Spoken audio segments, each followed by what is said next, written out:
Well, hello and welcome to another Tyrrell's Classic Workshop. We have this car, which is in the spotlight this time round. Interesting car this, for two reasons. First of all, it's quite an interesting piece of Range Rover history. Range Rovers have consistently been attractive. They hit a sweet spot when they were announced, the original one in 1970, and they've just grown and grown and grown. The original vision was for a luxury car that you could attend the summer ball in on the Saturday and drive through muddy fields on the Monday and then hose down. Well, okay, things have moved on. You can't hose down the deep pile carpets as easily as you can a piece of moulded vinyl, but the original vision remains to this day, and that is an extremely capable off-roader, one of the most capable off-roaders, allied with amazing refinement and smoothness of ride and good handling. And that is almost an impossible compromise to strike for various reasons. Wheel travel, long wheel travel is very difficult with a car that's designed to ride at a certain height on the road, and long wheel travel means the suspension has to have a certain amount of elasticity in it, which an anti-roll bar, which stops the car leaning in corners, will take away, so there's a compromise there. If you make it too soft off-road, then you get a very sort of wobbly ride on the road. There's all these things at play, but BMW and Land Rover, because Land Rover was owned by BMW when this car was gestated, developed, they managed to strike a very, very good compromise. This was the first ever model of Range Rover with independent suspension. Up till then, on the P38, the model before, it had two front axles, front and rear, that were sort of moving around underneath the car, wreaking havoc on the occupants, frankly, because again, so much of that was transmitted into the cabin. With this, each corner has got huge wheel movement, so this can go over almost impossible looking terrain, but also it's got air suspension, which works far better than a coil spring in absorbing undulations and bumps and all that sort of good stuff, and not transmitting them to the other three corners of the car because the suspension's independent. Works very well.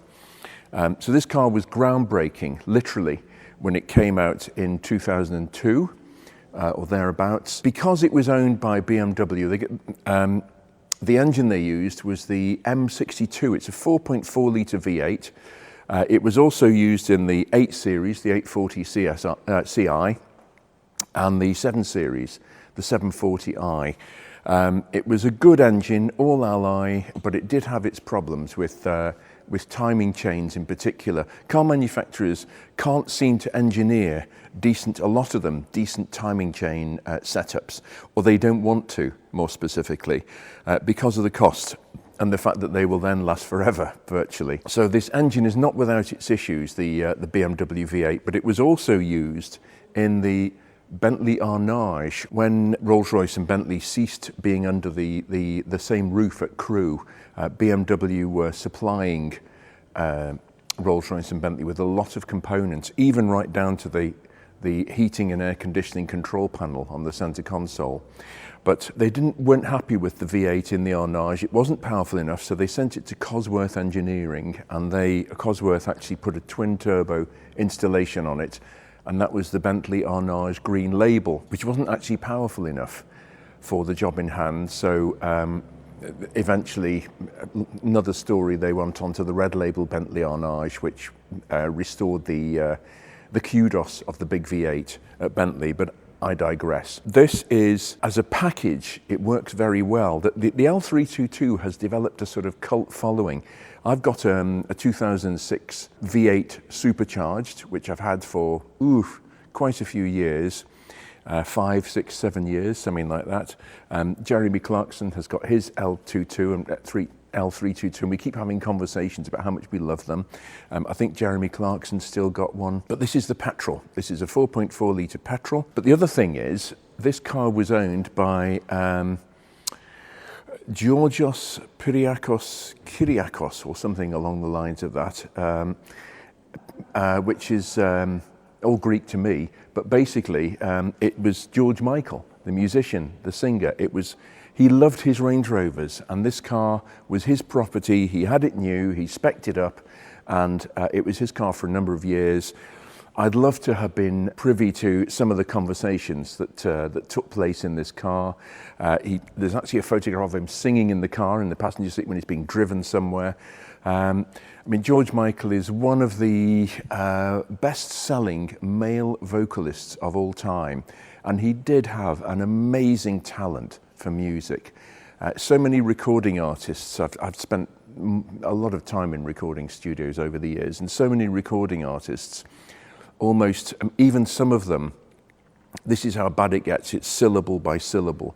Can I just do that syllable again? And the poor producer has to patch this together to make a song. I won't say who it is, but there were some people that fell into that category some years ago. But George Michael was genuinely talented. He could hit notes, he could sell a song, just an amazing, amazing talent, which is why he was so successful. He teamed up with people like Elton John, Aretha Franklin, just an amazing artist. And that's the other bit with this car. It is finished in this gorgeous blue metallic. Mine is finished in Java black, which is a subtle black metallic, like most of them are. This car is coming up, as I make this video, it's coming up at Hampson Auction at the Bolesworth Castle. But it will be sold by the time this video is published. Another reason why people like it, its successor, the L405, was lighter because the monocoque structure, the body structure was aluminium as opposed to steel. It was considerably lighter, but these are still beloved because they're a slightly less large car.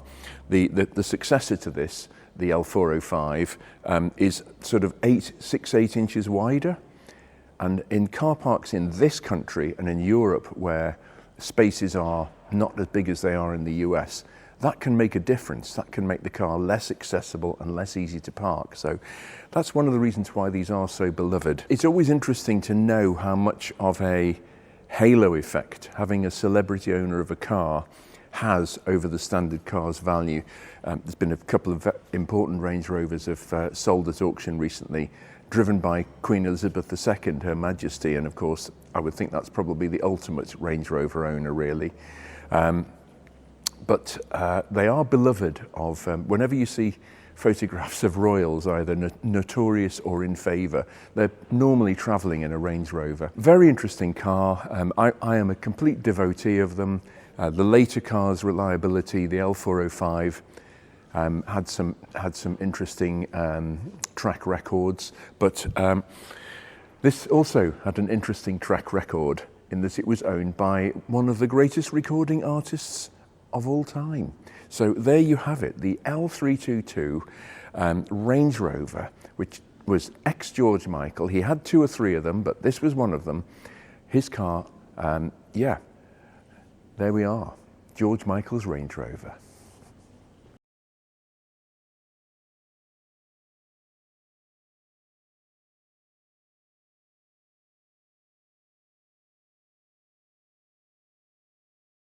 Well, I'm very interested to see how this drives. I have never driven a V8 petrol-engined 4.4 litre BMW powered L322 Range Rover. Never mind the fact that it was owned by somebody who could afford to keep it in the manner to which it would like to become accustomed. Initial impressions, ride is smoother.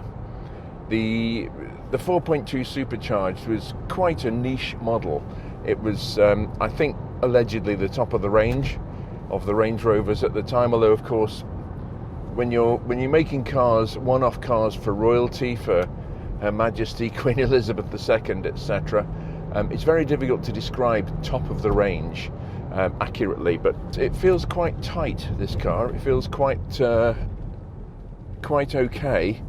And the ride is not that much smoother than mine, actually, and the engine feels quite similar. It is remarkably similar, actually, considering the power plants are very different. But the BMW M62, I think, and the Jaguar AJ V8 engines were remarkably similar at the time.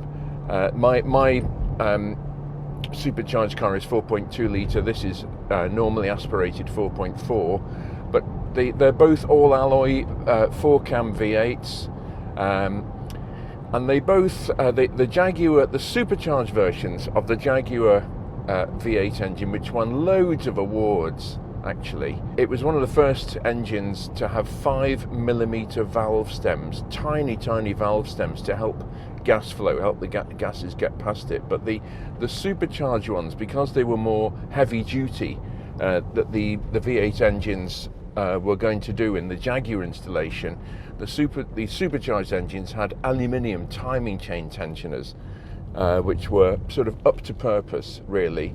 But the normally aspirated 3.2 and 4 litres had plastic timing chain tensioners, which are natural born failures. There is no good thing apart from lightness and cost, about negligible lightness and cost about the plastic timing chain tensioners. And the V8 engine, this engine, actually suffered with the same thing. It was not the most reliable power plant in the world, this BMW V8. When it's right, it's great. But yeah, BMW did engineer down to a price with, unfortunately, with this engine, with the timing chain area, as a lot of manufacturers did, actually. You know, BMW diesels with an inaccessible timing chain that's problematic at the back of the engine. I mean, they've all been guilty of it to a greater or lesser degree. And the funny thing is, a lot of the timing chains are single row, not duplex for added strength and longevity. The Triumph Stag in the 1970s, which was known in the trade as the Triumph Snag, because it had so many problems related around cooling system and single row timing chains with tensioners that were fed by oil pressure from the central lubrication system in the engine. And the Triumph Stag developed a reputation for noisy timing chains and wearing timing chains prematurely. And it was largely to do with the fact that the pressure-fed tensioners actually stretched the chain too much. They got the ratio of pressure to needed to keep the chain taut and yet stop it overstretching. They got that wrong, and Triumph were lambasted for it, really, in the 70s. It was a great car, the Stag, actually. I do like Triumph Stags on the quiet. The other thing was the cooling system. And here we are in the 90s and the early 20th century, and car manufacturers are making the same mistakes, only more so than Triumph did with the Stag in the 70s, with single row timing chains and plastic guides and tensioners. There's no excuse for it, really, except for the fact that they want to make cars that at some stage will need attention and will fail. Otherwise, people just drive them into the ground and keep them for years. A little digression on my part there, but I'm just curious to know what other music is playing in this car. Let me just turn that on. Oh, of course. Yes, why not? It's very interesting, flipping this on its head and talking about the George Michael connection with this car. Obviously, he spent many hours in this car. Actually, we know that from photographs. And how many songs did he write in this car? That you know, you can almost feel the creativity in here. Amazing, actually. One of the world's most successful music artists actually used this as his everyday transport. I think he had 2 or 3 other Range Rovers. It's amazing the following Range Rovers have, actually, and I include myself in this, of course. Harry's got his, Jeremy Clarkson, all L322s, the same generation as this. Oh, very considerate person pulling right out in front of me there. Well done, that person. Elton John was making so much money for, I can't remember whether it was EMI or Sony during the 1980s, that they kept buying him cars as presents. He had a Ferrari Testarossa that was presented to him, as if I remember correctly. You know, the money was absolutely no problem. Record companies had a monopoly. This was before the internet age and the likes of Spotify, where basically the artists get next to nothing back. It was a very different world. It was a gravy train of money. The 80s was a fantastic decade for music creativity, and Mr. George Michael was at the forefront of it. It's just great to have the opportunity to drive this car as he did. I'm full of admiration for him. He was an immensely creative and talented guy, and I think whoever buys this car, whether how much of a percentage is on top for the celebrity connection, I don't know, but whoever buys it is going to have a very interesting car. There's been a few interesting Range Rovers come on the market recently. Her Majesty also loved them, the Queen, and there was, I think, 2 Range Rovers finished in her particular shade of sort of slightly tinged British racing green. There's been a couple of her cars come on the market recently, and this car is at Hampson's auctions. By the time this video is edited and out, this sale will have taken place. Unfortunately, it's just the timing of things. This ride is noticeably smoother than my 4.2 supercharged, but that's hardly surprising because this was one of the first examples of the L322 generation. Presumably, I would go as far as to say he advanced ordered it, because this registration makes it a very, very early L322 Range Rover indeed. The body does roll a bit more than mine, but that's the way the cookie crumbles. You either have, as I've observed on several occasions, you either have increased body roll, not much, but it's there, or you have a firm ride, and you know, technology's moved on, of course, with suspension since this car was developed and built, but a huge departure in Range Rover terms it certainly was, and it was a massive improvement over the P38, the Pegasus Range Rover, with its huge live axles front and rear beforehand. I'm just going to open the taps on this and see what sort of performance we can expect from that 4.4 litre V8. Here we go.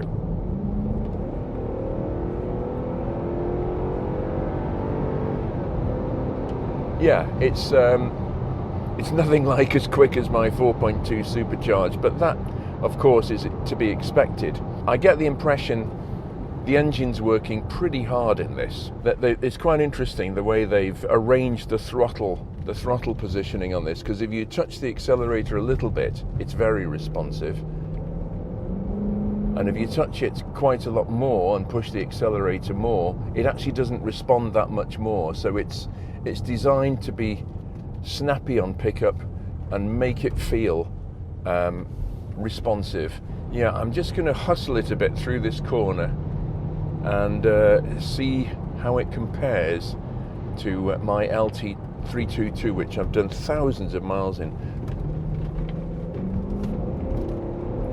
Yeah, still not bad when you consider the centre of gravity is so high and you've got so much. The suspension is designed for wheel travel on bumps and extreme off-roading. It's still a very impressive vehicle, this. It really is. Yeah. Well, please remember to subscribe. It does make a difference. Thank you for watching, and we'll be back with something else very soon.